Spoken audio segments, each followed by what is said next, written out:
నమస్తే అండి. మా మదర్ని చూసారు కదా మీరు. సో నీ రీప్లేస్మెంట్ సర్జరీ కోసం మేము బెంగళూరు తీసుకెళ్దాం అనుకుంటున్నాం. అదేంటమ్మా, మోకాలు అరిగిపోయినాయి, మనం నీ రీప్లేస్మెంట్ సర్జరీ చేద్దాం అనుకున్నాం కదా, ఇప్పుడు ఎందుకని సడన్ గా అలాగ డెసిషన్ చేంజ్ చేసుకున్నారు? అలా కాదు డాక్టర్ గారు, యాక్చువల్లీ ఇప్పుడు రీసెంట్ టైమ్స్ లో నేను బాగా వింటున్న పేరు ఏంటంటే రోబోటిక్ నీ సర్జరీస్ అంటున్నారు కదా. సో మెయిన్ అది కోసమే నేను బెంగళూరు తీసుకెళ్దాం అని అనుకుంటున్నాను అనమాట. ఓ అదమ్మా విషయం. సో అసలు విషయానికి ఇప్పుడు వచ్చారు.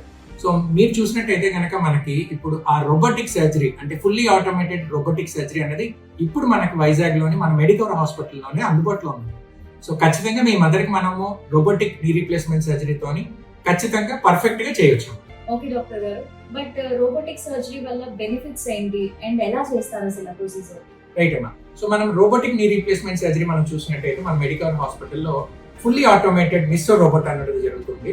సో దాని ద్వారా మనం మీ మదర్ యొక్క మోకాలు సర్జరీకి ముందు ఎలా ఉండేది నార్మల్ గానే దాన్ని అసెస్ చేసి సర్జరీలోని మనం పర్ఫెక్షన్ అండ్ ప్రిసైజ్ గా మనము ఆ టెక్నాలజీని వాడి పర్ఫెక్ట్ గా ఆ నార్మల్ నీని మనం మళ్ళీ అమర్చడం జరుగుతుంది.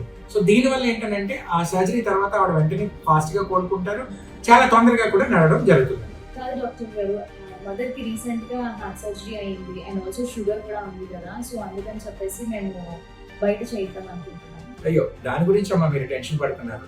సో మనం చూసినట్టయితే మన హాస్పిటల్లోని హార్ట్ కి సంబంధించి 10 మెంబర్స్ దాకా కార్డియాలజీ డాక్టర్స్, ఒక 2 కార్డియోథొరాసిక్ సర్జన్స్, అలాగే మనకి అన్ని స్పెషాలిటీస్ కి కంప్లీట్ గా ఇప్పుడు సూపర్ స్పెషలిస్ట్ డాక్టర్స్ అందరూ ఉన్నారమ్మా. సో మీ మదర్ కి సంబంధించి బైపాస్ సర్జరీ కానీ అలాగే షుగర్ కి సంబంధించిన ఎండోక్రైనాలజిస్ట్ కానీ అన్ని సర్వీసెస్ మన దగ్గర ఉన్నాయి. సో అన్ని డాక్టర్స్ కి మనం చెక్ చేయించి అన్ని పర్ఫెక్ట్ అయ్యాక మనం నీ రీప్లేస్మెంట్ సర్జరీకి ఖచ్చితంగా వెళ్ళొచ్చు. అవునా డాక్టర్ గారు, థ్యాంక్ యూ సో మచ్. ఇంకా నేను మా మదర్ కి రోబోటిక్ సర్జరీ కోసం నేను బెంగళూరు వెళ్దాం అనుకున్నాను. ఇంకా అక్కడికి వెళ్లకుండా మన వైజాగ్ లో మెడికవర్ లోనే చేయిస్తాను తప్పకుండా. థ్యాంక్ యూ డాక్టర్ గారు. థ్యాంక్ యూ అమ్మా. ఖచ్చితంగా మీ మదర్ కి సర్జరీ చేసి మనం నెక్స్ట్ రోజు నుంచి నడిచినట్టు ఆవిడ ముందు మోకాల అరుగుదలకి ఎలా ఉన్నారో యుక్త వయసులో అలాగే నార్మల్ గా నడిపించినట్టు చేద్దాం. Thank you.